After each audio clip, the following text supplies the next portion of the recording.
Hey, welcome to the second episode of the Game QA podcast. I had the pleasure of speaking with Dillon Aretz. He's a QA professional with over a decade of experience. In this episode, we talk a lot about the QA process and how to make yourself stand out when applying for jobs. Thanks for listening. Hey, Dillon, how are you doing? I'm good. How are you today? Excellent. Happy Monday. So let's get started with just you introducing yourself and then maybe telling us your background, maybe where you're working right now. Yeah, happy Monday on a Tuesday. I caught you off guard on that one. You know what? I just got back from a long weekend in Canada. Um so we got back yesterday, It can be your Monday. That's fine. very much so. Uh Yep. yeah, go for it. Yeah, I'm Dillon Arts. I've been a QA manager in the games industry for a number of years, currently at Stern Pinball outside of the video games industry, but still kind of in the physical games world. So, yeah, it's great to be on. Cool. I'm happy to have you. We briefly knew each other through my time interviewing at PeopleFun and just stayed in contact, so I'm happy to talk with you again. Yeah. Um, you have a good amount of experience in QA, and like you said, a little bit in games, and I think you started in software. Yeah, I started outside of games. I was at a small-ish uh, medical company working on electronic health records. I had no idea about QA. I didn't have any idea about the hospital system, and just a brutal amount of things that you need to learn. I think we did training for like 2 months straight, just training, no actual productivity work because they wanted you to know the system so well.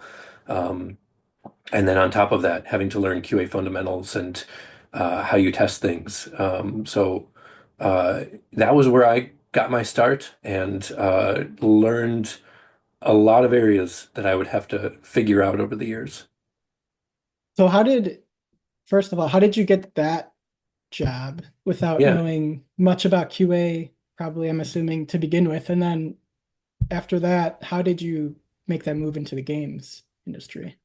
Uh, I mean, part of getting every job is a little bit of luck. Can you communicate your skills well enough or your ability well enough to the hiring manager to convey that you could do the job? The other part was prior to that, I'd been doing systems management for a distribution center, and that was a lot of similar stuff. Having to use software and know it better than anybody else in the company and know its capabilities, what things we could do with it that we weren't yet doing, and had I done some of that exploration, that lent itself well. And then the other thing that was kind of my foothold into understanding QA was this is a puzzle box. At the time, I felt like that's what it was, that there was a thing about the software that we wanted to understand, and there were different ways of sussing that out. There were different ways of approaching it to get it to break. And in kind of like a toy-like nature, what ways could you interact with it and prod it to get it to have these different outcomes? Uh, Over the years, I've kind of revised that simple approach. I don't really feel like it's a puzzle anymore. I don't really feel like it has that kind of um, toy-like feeling of maybe that's just higher stakes. Over the years have changed that perspective, but that was at least how I got in the door there. Yeah. You mentioned like you had to learn, had some intensive training for Mm. the product and also just QA in general. Yeah. Not even just that company, but just maybe in the early stages of your career for QA. What do you think was something challenging that you had to overcome looking Hmm. back that maybe would be useful to share with somebody trying to get into software QA or game QA that they can maybe be prepared for? Yeah, the scary stuff is always the thing that made you grow the most. And so we had, when I was at this um, health record company, every single week, the senior most people would evaluate work, and that would be test plans, or we'd pull up on the screen different new features that were coming online. And the most senior people on the team would pick apart, okay, well, you said you were going to test it this way. You said you were going to cover these things. Here's all the things that you missed. And it was, uh, I think culturally, it could have been done a little bit better. and had a little less threat to it because I've been in environments since then where it is a little bit more like, hey, there's no judgment that you missed these. It's not like a blemish on you, but it did feel high pressure. And so you were put on the spot to actually deliver something and be able to speak to how you'd approach it in a way that was like a performance. You had to be standing and speaking in front of a largish group. That was good for everybody. It was tough. And then after being the new person for a couple of months, you got to be one of those people. And even if you didn't have a ton to contribute in picking apart or um, talking about the test plan that people were going to go through, uh, you at least weren't always on the spot for it. The second thing was we had hospital visits come in, and this was like actual customers coming into a software company, a super rare thing. They would come in and talk to the software team, not just the sales folks, because they had something new that was coming online, and you needed to let them know how it was going to work. And so, usually in pairs of two, they'd put these kind of junior QA people in the room, and you had to be able to answer all of their questions. That meant not just what had you covered, but like, what do you know about this product, even outside of the new things that are being developed, so that as they're troubleshooting or running into things with it, you're put in a spot to be able to support them. I think, like the other example, it's a good chance to be kind of just put on the spot, and you need to prepare for it. You need to know the thing well enough. But the other advantage is just like uh, you get a chance to work closely with the customers. In roles that I've had since then, I've got to work closely with or even have customer support be part of the QA organization. And there's just so much synergy there. QA gets to know a ton of things about the product, but from a QA perspective, which differs from the engineering perspective, if we can also bring in more of that feedback about how actual users are going through it, if we can get better perspectives about the issues that they're running into, that just helps feed into how we would do test planning better in the future and get out of our own heads or our own process about how we're approaching these things. So, um, getting hands-on with real end users helped a lot. I totally agree with the kind of trial by fire of Mhm. being put in scary, high pressure situations where you feel like I'm not qualified to do this, but then yeah, it's just a challenge. And then I definitely learn the most being in situations like that where I have a lot of responsibility or ownership and I'm kind of expected to deliver. Um, I've come to love those moments a lot because I've found I grow the most during those times and I learn and I make mistakes, uh, and that's okay. I tend to learn most from that. So definitely experience that. And then, yeah, the customer service integration with QA is also, I found really invaluable. I've got to experience that a little bit in my past, and it's just most times I don't have time to like kind of dive into like forums or whatever and investigate how other real players are feeling about the game or what have you. I'm like just drowning in the day to day of QA land. So being able to work with like a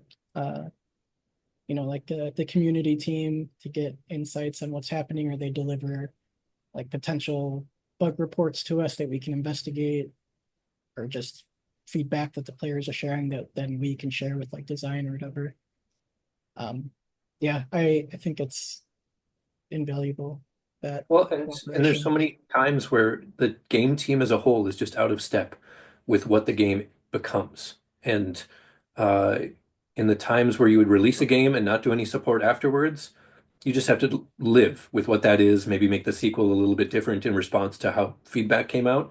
But for the most part, all games now are live service to some degree. And if you suddenly find out, hey, we spent all this time on a particular multiplayer mode, but it's only 10% of our users that end up playing it, we definitely want to improve it. And there's ways that we can prioritize those bug fixes in if there are any, but it also tells us how to weight that effort so that we're not spending all of our time trying to fix or do something with a very little used feature.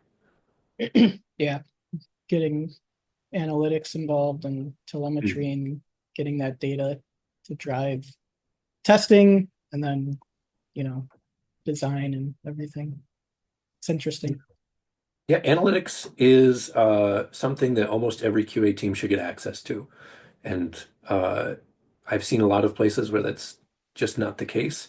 Um, for whatever reason, account management is kind of kept to product managers or a couple of people, but like QA people in general just are um, hands-on tools people. If they can experiment with something and see how it works, get additional information about the product, maybe it won't amount to anything, but there's a good chance that they'll be able to like pull some value out of it, or at least ask the right questions later on when it comes up and they say, are we adding analytics to this? Should I incorporate that into my test plan? Do we need to make sure that we're thinking about the way that this particular metric is measured because this one seems important and all of that stuff. Yeah, in recent years, I've had the privilege of being able to have like access to exactly what you're talking about and trying to share it with the team and encourage exploration of not just that, but even just game creation tools like getting Unity access and exploring the project in there because you might not use it day to day, but like just having the option to explore the tools could lead to insight into testing. So Yeah. Well, and it's part of like a general philosophy for QA is if you don't trust or you disempower QA, then they won't have a lot of ability to control the things that they're working on. They won't have a lot of tools to test it. And then you'll think they're not providing tremendous value. We see a whole bunch of organizations across the industry doing this right now, where it's like all they do is test. But as soon as you extend out more things that they can dig into, you also add more value to what they can bring to the team. It feels like there's always people on QA teams who are hungry to explore those things, and then they help introduce the rest of the group to those.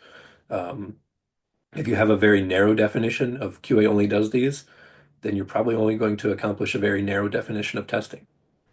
that's a great way to put it. Yeah, and I love the integration more than ever of QA being just more exposed and integrated into more closely with everything. Just the knowledge and the tools, and because the more we know, the better we can do our job, really.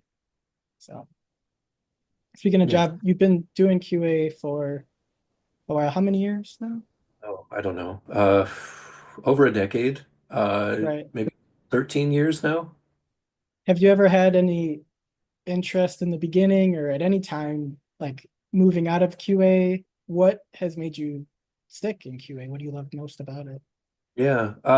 There's been a couple of roles that have opened up to me and people have approached me to maybe go into production or um, product management.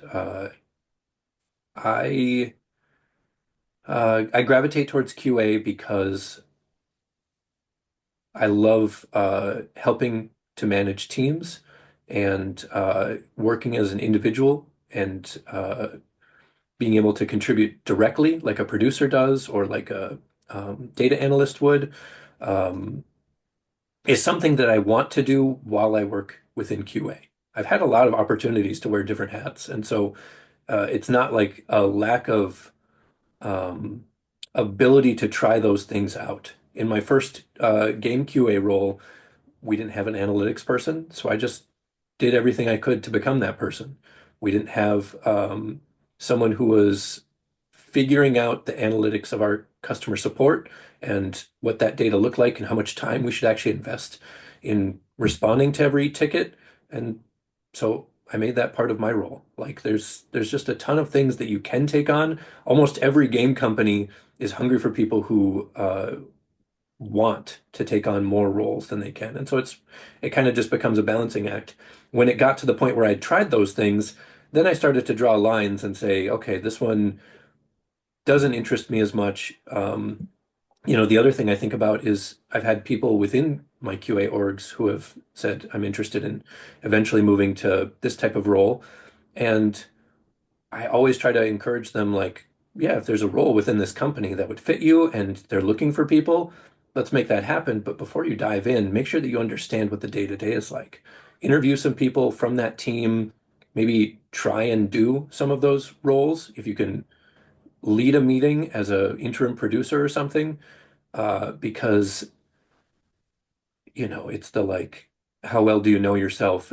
Knowing yourself is one of the hardest things that you can possibly take on. And a lot of people just realize the actual things I have to do for this job are interesting, but it's very draining on my batteries. And for me, at least, one of the reasons I didn't move into production was uh, a lot of task work without a ton of ability to make change just didn't suit my needs. So I wanted to make sure that I was still staying engaged with how we're solving these problems. And I'm describing it poorly, but different sort of work.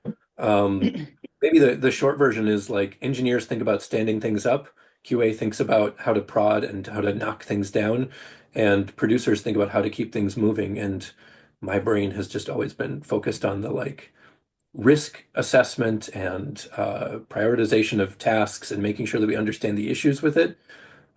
Trying to place it in one of those other zones is a strange thing for me. I also explored very briefly like a production route early Yeah. on in my career. I remember kind of shadowing one of the senior producers at the time and like getting some like simple like art outsourcing tasks to like manage, but I don't know. It didn't stick with me. I don't know. It's something about QA that I just didn't know much about QA when I first started. I used it as a lot of people as like an entry way into the game industry, and then I just fell in love with it. And I don't ever see myself leaving QA. I think there's so much more for me to learn, so I just want to stick with it. And I love that I mean, it's a big discipline. You could do a lot in it, a lot of different things. So And why do people move? Why do they change to another role? It's sometimes because they are actually aiming at that thing or they have like a skill background for it. But a lot of times it's just because they feel like they've run out the runway. They don't have more things they can learn or grow from in their current role. That's a challenge for their manager to figure out what things should this person be working towards, because it's rarely that it's actually run out and there's more that they can learn. It's more, do they have visibility to it? Do they know what they're good at and what their level of skill is in all these things? And can they be pointed to the ways that they can continue to grow and some resources that they can use to take that on? I mean, uh, QA certainly doesn't lack interest. There's never a end of challenges. Uh, One of the things I often think is like, if this thing could be solved, people would just hire a consultant, and then QA would be done with. You'd have tackled it. You'd know exactly what needed to be done for every release. But every release and every project is different enough that you need people constantly engaged with the problem solving part, right? exactly. And that's why I think, and we'll get into it more later, that's why I think with the emergence of like AI and all these other tools that, there's a lot of fear in other disciplines like art and what have you, but I really don't think it's gonna replace our jobs as QA. I think it's just gonna be another tool that we can utilize in our day to day, hopefully free us up from doing a lot of time consuming and mundane things and be able to use our creative minds to get better at strategizing and planning, figuring out the best way to do our job. So Yeah, for sure. yeah, that's great. Without breaking obviously any NDAs or diving into specifics, can Yeah. you think about like a project you've worked on in the past that was meaningful to you, whether it's you just thought it was a cool project or I don't know if there was like a tough QA challenge that you solved. Yeah. It's kind of a weird choice for me when I think about like I've worked on much bigger projects and I've worked on bigger teams, but the one that sticks with me is very early on in my first QA role in games. I worked at a small mobile game studio outside of Minneapolis, where I live, called Concrete Software. A great team, and they were working on a licensed snowmobiling game uh, for Arctic Cat snowmobiles, which was way outside of my realm. I've ridden on snowmobiles, but it's been a long time ago. Um, but it was the first game that I got to join and see from the start to the end. And it was so important for me as a new manager and someone new to the company to be able to like be very, very hands-on with that and not like in any sort of micromanaging way for the QA group and what they were doing every single day, but much more my actual hands on the product, making sure that I understood how this game functioned, how you progressed in it, all of the like nuances of what we were adding every single day. Um, there's no better way to get to understand a new role that you're in than really understanding the ins and outs of the project that they're working on now. And like the particular thing that I remember solving was we had it was kind of like an endless runner, and so you'd go left to right. Um, we didn't know how far each one of the snowmobiles could go on this endless run, and we knew that at some point the procedural generation for the level would could screw up. It could get too hard. You could hit a like wall that you couldn't pass. You could, get into a situation where the game would become a problem. You also had upgrade parts. And so you're dealing with, I don't know, 7 snowmobiles, a whole bunch of different upgrade parts for each. And I needed to figure out how to break down that matrix of like different combinations of parts and snowmobiles into something that we could figure out on average how many, the distance that each one could travel. And so it was an opportunity to kind of um, map out that thinking and figure out how the team had been approaching that kind of testing before, how it could be used in the future, and then provide good information across the rest of the team. How is this working? Where are we hitting dead ends? And then on the high end, when these snowmobiles start going way too fast, where do we start encountering weird physics stuff? Where do they, break through things or get stuck within the parts of the landscape? That's great. That sounds like an interesting challenge. I've never worked on a snowmobile game. I know nothing about snowmobiles, but Yeah, you'd be perfect for it. I uh, I do love working on different types of projects. There's some more than others that I've enjoyed in my past, but looking back, I really like the diversity of things that I've worked on and learned. Um, in regards to like building a QA team or just your ideal version of a QA team, how important do you think like diversity is in the background of all the QA team members? Have you experienced that before? Like, what kind of benefits do you think could come from people from different career backgrounds or whatever it may be? Uh, I can't speak so much for engineering. I can't speak for art or for production exactly. But for QA, I can't stress how valuable it is to have like a diverse set of people with different experiences and perspectives. Like your perspective is one of the main things that adds value to your work, and that perspective should expand based on the ways that you understand the product and the ways that you use different tools. But like I once hired a someone who had worked in the film industry before, and the thing that I saw was someone who could take something that was a little chaotic and still wrangle it into something sensible and break that down into schedules and steps to take.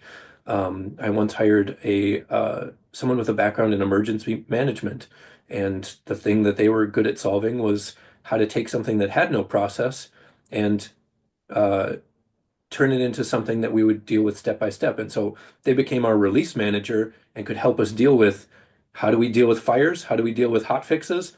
Okay, these are the steps that we take, and these are the stakeholders that have to come through. Like that was just part of the framework of how they thought about things. Um, and then the rest, like that's people. The why do you enjoy working at the place that you work at? It's all of the people around you. And so like the diversity of experiences also comes through in um, how they go about their testing. Like are they a visual person who first wants to be able to see how all of these things break down? Are they someone who looks at the requirements and they start to map out the end goals that they want to reach and how they would go about going through those with test cases? Like each one of those personalities kind of fuels the different ways that they would approach them. I love that. I agree so much. And it was interesting. Well, I think it's just that's a good lesson to people out there that like if you're looking for into like a career change or you have some degree from this unrelated area and you're looking to get into games, it's not necessarily a con on your Yeah. application. It could be a benefit, like you just said. So, Yeah. Well, and I mean, I might be going on a tangent here a little bit, but like the application thing ends up being such a question for so many people who are trying to get in the industry or trying to land a new job within the games industry, even if they've previously done testing. Um, Being able to convey your experience uh, is so important because even if you don't have related experience, you can come across as a much more thoughtful person if you understand the things that you're good at. And I said before, being able to understand yourself is one of the most difficult things just as part of life. But like, you would be shocked how many people I've interviewed who have not once thought about the way that they test. People who have tested for 5 or 10 years um, and have worked on a number of different games. And then when you ask them, okay, tell me about your process. How do you break things down? When you are given a new challenge, how do you start looking at it? What are the phases that you think about in order to make sure that you've covered everything? They can't give any sort of coherent response. And I am confident that those people could do some parts of the job well. But communication being so important to the job also means you have to be able to explain to people the testing that you've done. You have to convey to them what has been covered so that they have a level of confidence in the work that QA has accomplished. Um, and yeah, the more that people can honestly take a look at their skills and say, these are the things that I can do. The big caution that I would give to anybody is like your enthusiasm is important for games, but recognize everybody applying for a games job has enthusiasm for video games. If you feel like I am just a really good Dark Souls player and that makes me better for testing, you're probably way off base. uh, I agree. I have said something similar in the past of like you like nailed it. Where like everyone obviously is passionate about games. So like anybody who goes to gets a degree in like a specialized game degree, you have a bunch of school projects you probably did and like some demos or something, and you could put that on your resume or portfolio. But you need to do something, or you need to do something outside of that, or you need to do something more to convey your knowledge and experience outside of that, because literally everyone else is bringing that experience with them. So like, what else are you going to bring? How else are you going to talk about who you are, like you said? Yeah, and Um, I've worked with people who have zero love for video games, and they some of them end up being tremendously good QA testers.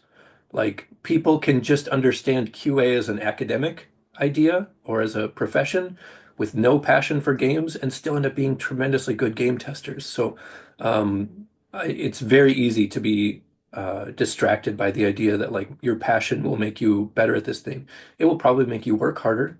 It will probably, give you some perspective on how other games are doing things, but um, it can also be a liability that, you know, very few companies want to hire the biggest fan. They want someone who's thoughtful. They want someone who's considerate and a good communicator, not someone who's going to try and leverage, in worst case scenario, leverage being I'm the foremost expert in games, now you have to listen to me. That can be a real problem. There's no room for, yeah, no room for people like that on teams. If you, so a lot of this is about verbal communication or even how you structure your resume. It's all that stuff. But like, I guess if you can give some advice about something, like what could somebody put in their application to make them stand out or to allow them to get that extra experience that if you saw, you'd be like, oh, I want to talk to this person. Yeah. I think a great way to think about it, I've been a manager for over a decade, um, and I've interviewed hundreds of people at this point. That means thousands of applications have come in. Like it's just so many. So one thing to understand is how much it's changed over the years, that the the number of applicants that you'd get on a QA game tester role, or even a lead QA role, went from dozens to hundreds to thousands. Um, and that's over the course of, the past decade. Uh, the other thing I would say is like, can you understand? It can be very frustrating to think about the hiring manager is going to have a hard time seeing mine. Like, so many people are applying to this. They don't spend the time that they should looking through my resume. Or I've heard a lot of people complain about cover letters saying, why do you need this extra information? It's all in my resume. From my perspective, you are getting so many applicants that the options are have an AI or a recruiter filter those extra applications out, so that they're making some judgment calls. I would prefer to just do all of that myself and make sure that I'm doing the filtering and looking through. Um, and then you're still left with a bunch of people whose resumes are qualified. They've worked in games or even similar titles. You can do a significant amount of narrowing down to this person. When I worked at Volition, you know what kinds of games Volition is going to make, and I generally have an idea of we're going to have needs for open world. We're going to have needs for 3D game testing, possibly co-op. Like I know the things that I'm targeting, and you're still getting too wide of a pool for the resumes themselves to do the lifting. And so I would just encourage everybody to reconsider. Cover letters are very valuable because they can humanize you in a stack of resumes where formatting is very similar and even your qualifications can be similar. If you have 3 years test experience, but you feel like you are very skilled and want to continue in QA, and you know you may be competing against people with 5 or 10 years experience, the cover letter is a great opportunity to highlight, here's why I'm passionate about this role in particular. Here's what stands out to me about the role that you're hiring for. Um, I I like the kinds of challenges that this would present. I'm looking to grow in these ways. Again, you do get a lot of people saying I'm a fan of your particular games, but if you work on Destiny, I'm sure that every resume coming in says that they're a fan. So do the best that you can to um, convey that you're a thoughtful person who's put more effort into this than just hitting easy apply on LinkedIn.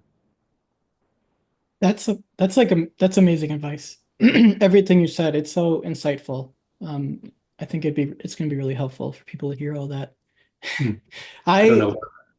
No, for sure. I remember I think I had graduated college at that point. So 2010, desperate to get into games. I live like 4.5 hours away from Champaign, where Volition was. Yeah. And I I drove down there for the day to like play test. I don't remember what game it was. It was one of their franchises. It was like a third person shooter. Agents of Mayhem, And maybe? no, that No. doesn't sound familiar. I if I saw it, I would know it. But it was just like a play test, paid you like $20 or something, and you just were playtesting and giving feedback. But like I drove the 5 hours and did the play test, and I'm like, oh, they're gonna see how good I am, and then like they're gonna offer me a job. Like that was my thinking going Hmm. down there to do this. I just drove down, did the thing, came back. Nothing obviously came from that, but it reminded me of it when you said like super fans, and just because you're a fan doesn't mean you're gonna get Well, how do anywhere you with make yourself that. stand out in that situation? When I worked at Concrete Software, we were actually pretty nearby to an Activision outpost. I don't remember if they're still open. They just did Call of Duty testing. It was no development or minor development, just a lot of QA folks testing Call of Duty games year round. And when they got busy, they'd hire a whole bunch of temps, and when they got a little slower, they'd let go of a bunch of them. And you tried to be one of the people that they'd either hang on to or that they would call up again when the next cycle came. And when I interviewed people and talked to them about this experience, I ended up hiring a few people who did this. Some of the things that set them apart were when they were in a situation with a lot of different people, everyone's going for the bug count because that's how they're measuring you. You obviously want to make sure that you're succeeding in the role as they're measuring it. But the things that really set them apart is like, I figured out a faster way to do this. I figured out a better way to track this. We were approaching testing in this way, and I figured out a way that we could save this amount of time. Like, they were the people who were thinking outside of the box a little bit and coming up with ways to make their work more efficient or whatever it was. That kind of stuff really stands out. Yeah, I agree. I definitely agree with that. You I may not think have you had get, your playtest at Volition. what was that? You may not have had the chance to do that at a short playtest.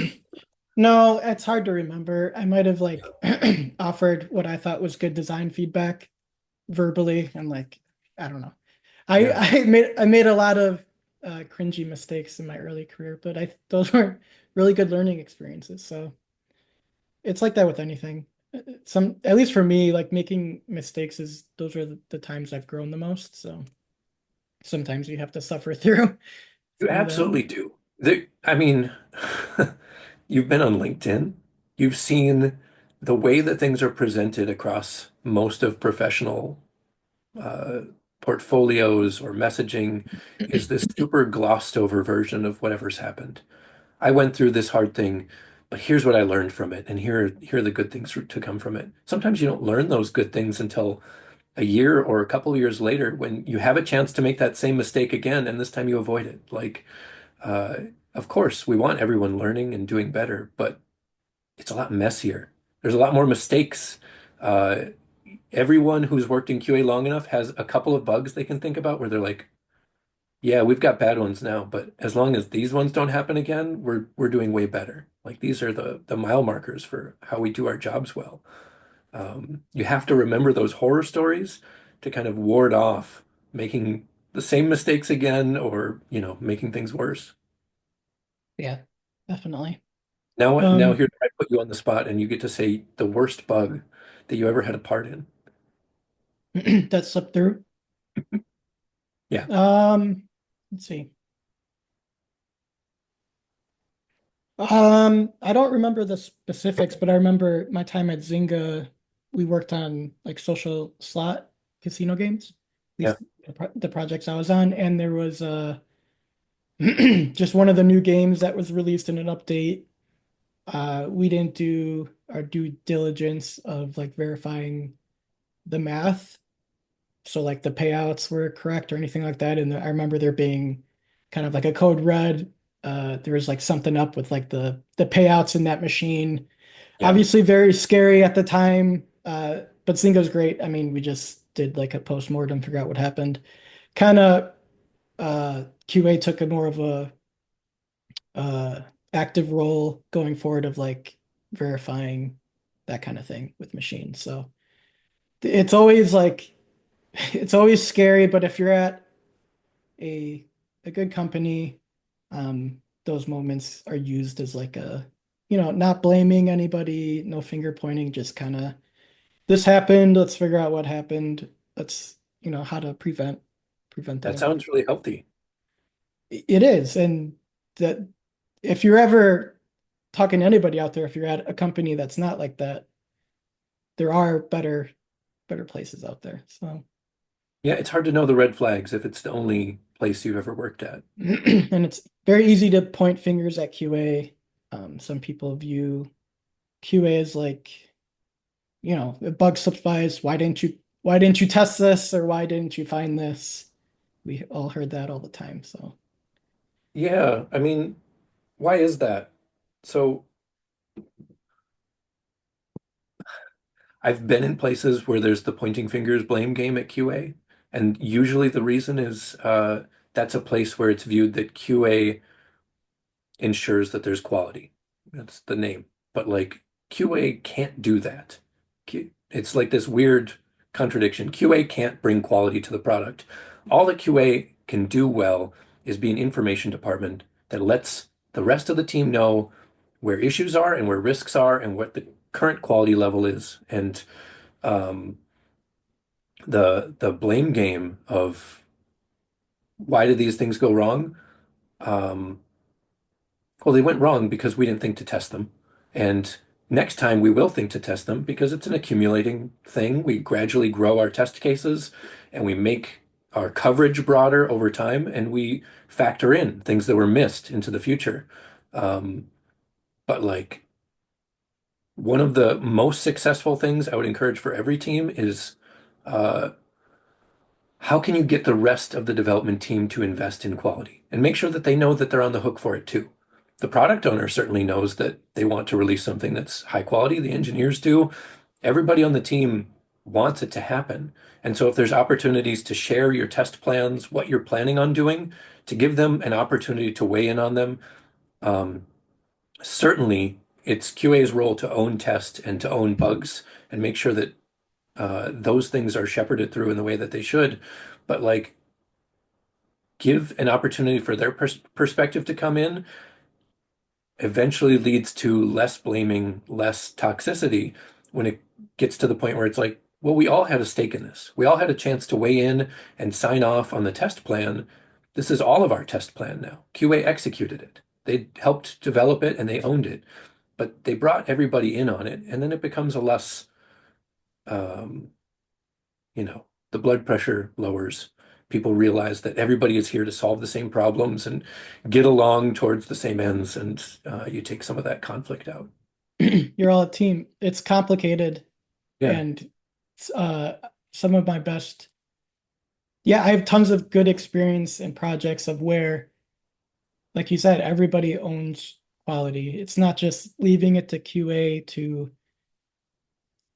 do that. It's the engineers testing their work before, merging it to main, and it, design. It's just everybody can play a role into enforcing yeah. that that idea. Um, In the daylight, when we're at our best, everybody knows we're one dev team, we're all working towards the same ends.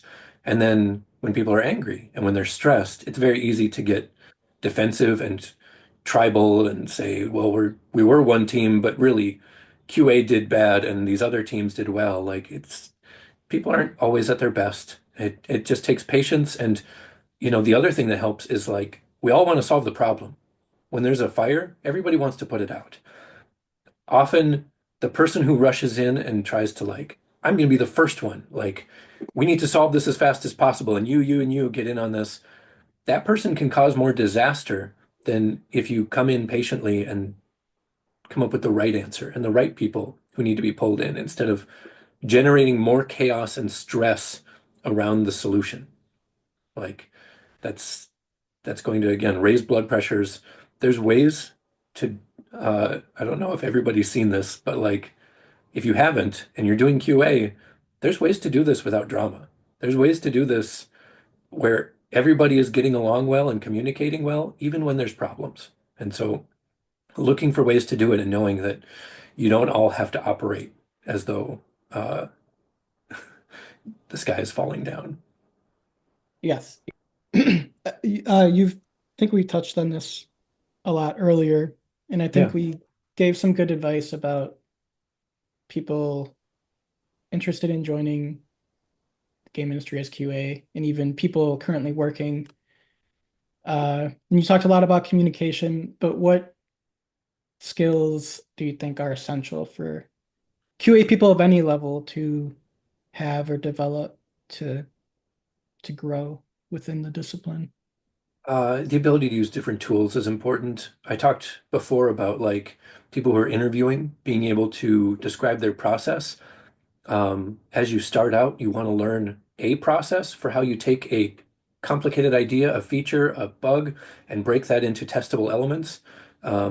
As you grow and learn, you'll want to have more than one method that you go about things. If you just have one way that you funnel everything into a particular spreadsheet and break it down, you'll end up missing things because handling a back end thing versus a front end or a um, entire game versus just a small feature on it, they just require different solutions. Um, yeah, I guess, your ability to test plan is just core to everything that you do in QA. If you want to get better at it, the way that you approach it and then eventually make it faster and better is the most important thing. When I bring new team members on board at PeopleFun or later at Volition, one of the things I'd emphasize is like, you don't have to be good at this right out of the gate. Right now, you're learning the product, you're learning how we go about our particular flow. Whether you're brand new in QA or you've been doing this for years, your role as a new team member is just to like work through these things slowly. You can make them efficient later. You will find your own ways to optimize your work and to make it, you know, instead of going through 20 different test cases, maybe there's redundancies and I could hit this all in 6. I can save a whole bunch of time by hitting the same things with a different path. That's super useful, but like build towards that efficiency later on. Um, Everybody on the team wants to see um, people's contribution and learn their thought process.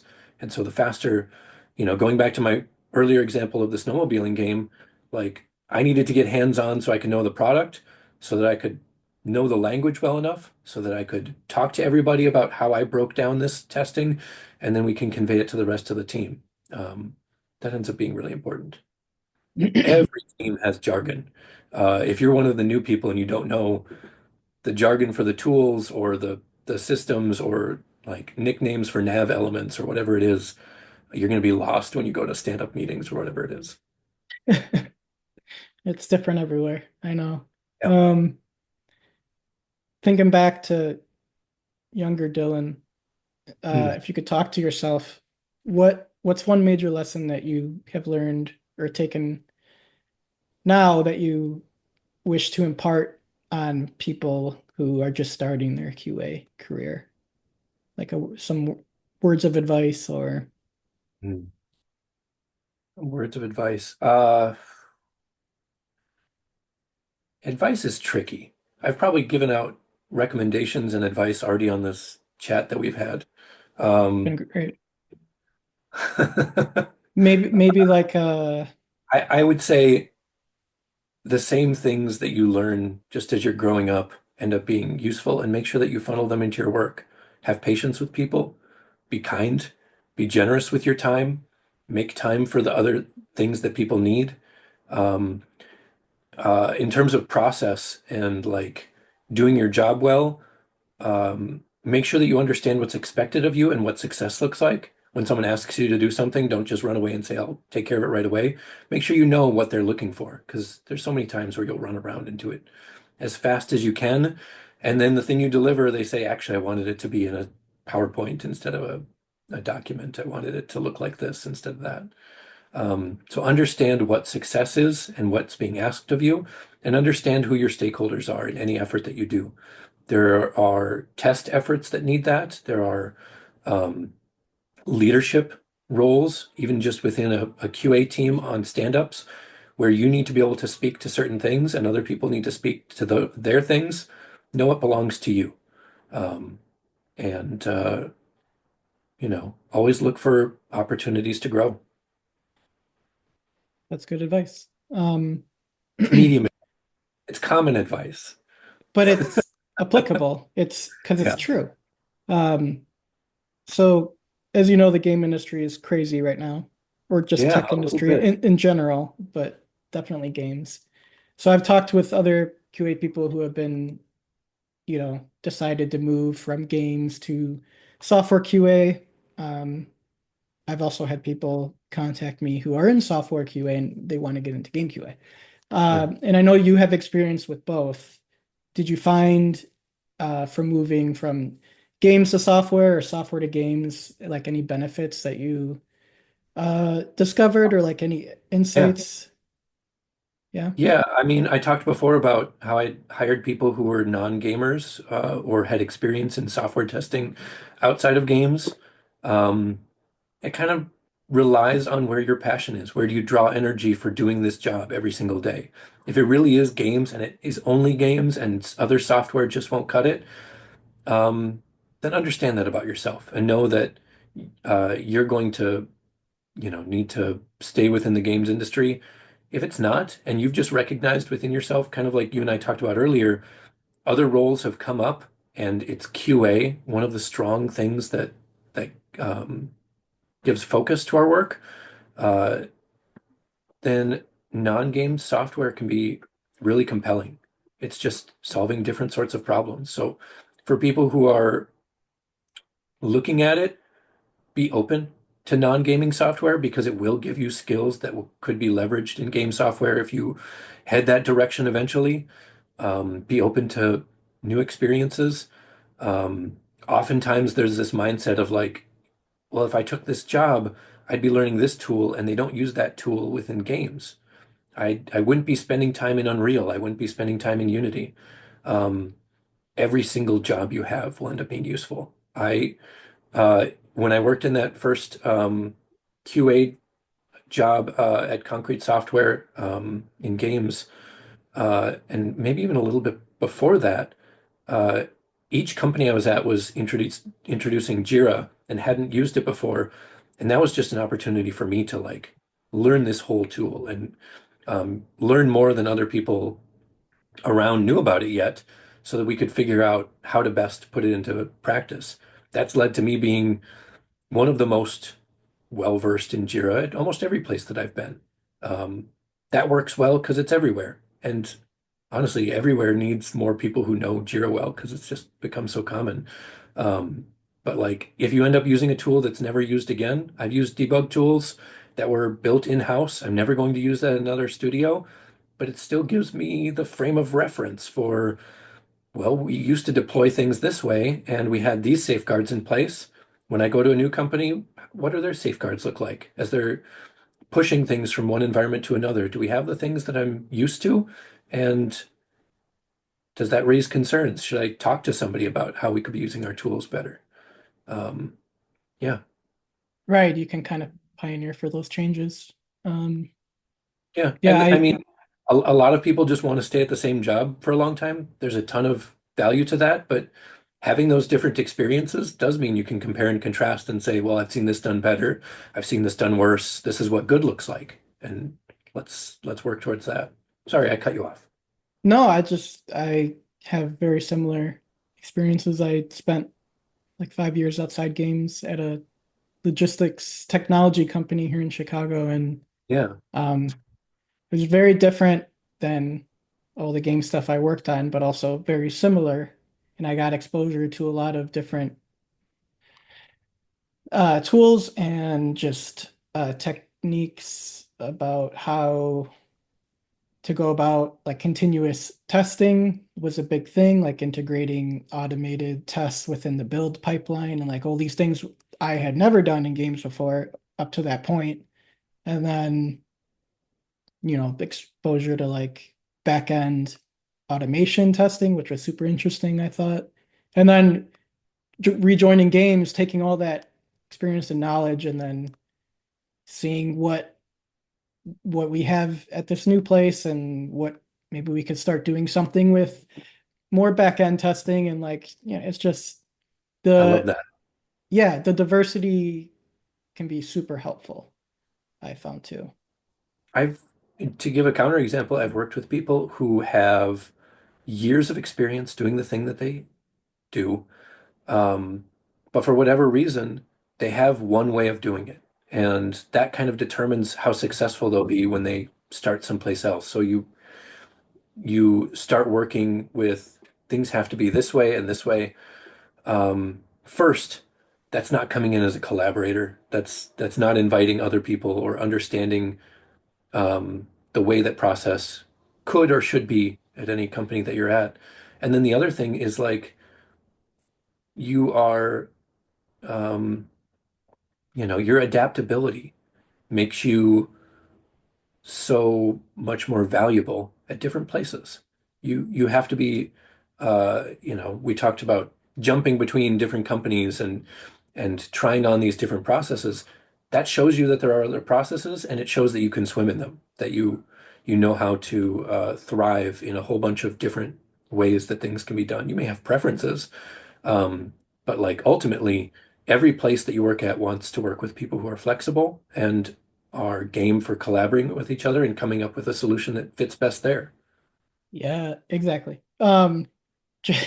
Like you meant, yeah, just because you did something at this previous company that you think worked really well doesn't mean that you can kind of force it into this new place because it might Exactly. not work well. Or yeah, I've also found being flexible and open to feedback is really important Oh because yeah.